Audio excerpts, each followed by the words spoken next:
Ma'am actual హైదరాబాద్లో ICSC ఉన్నాయి, IB ఉన్నాయి, ఐజిసిఎస్సి ఉన్నాయి. ఇవన్నీ ఉండగా సిబిఎస్ఈకి ఎందుకు వచ్చారు? ఇంత వచ్చి చూస్తే ఐబీ స్కూల్ లాగా అంత ఇన్ఫ్రాస్ట్రక్చర్ ఉంది, స్టిల్ మీరు సిబిఎస్కి ఎందుకు వెళ్ళారు యాక్చువల్గా?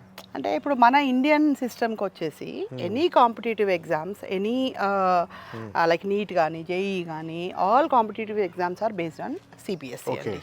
అంటే మనం ఎక్కువ మందికి మనం సర్వ్ చేయగలుగుతాం సిబిఎస్ఈ అయితే. నేను ఐబీ పెట్టచ్చు, అది హై ఫీజ్ ఛార్జ్ చేస్తారు, దానికి తగ్గ కల్చర్, బట్ దానికి కొద్ది మంది పిల్లలకి నేను సర్వ్ చేయగలుగుతా. సో సిబిఎస్ఈ వచ్చేసి నేను చాలా మంది పిల్లలకి సర్వ్ చేయగలుగుతాను.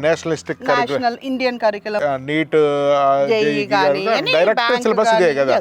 సిలబస్ కొంచెం డిఫరెన్స్ ఉంటుంది, అది డిఫరెంట్ ఉంటుంది. So people who want to go to outside of the country, అట్లాంటి వాళ్ళకి మోర్ ఆఫ్ ఐబీ కరికులం కానీ అలా ఒకటి నేషనలిస్టిక్ కరికులం, ఇండియన్ కరికులం అన్నట్టుగా నేను సిబిఎస్ఈ. రెండోది ఏంటంటే మీకు నీట్ ఎగ్జామ్స్ ఏ ఇంట్రెస్ట్ అయినా సిబిఎస్ఈకి అనుకూలం, ఆల్ కాంపిటేటివ్ ఎగ్జామ్స్ అన్ని. సో ఈ రెండు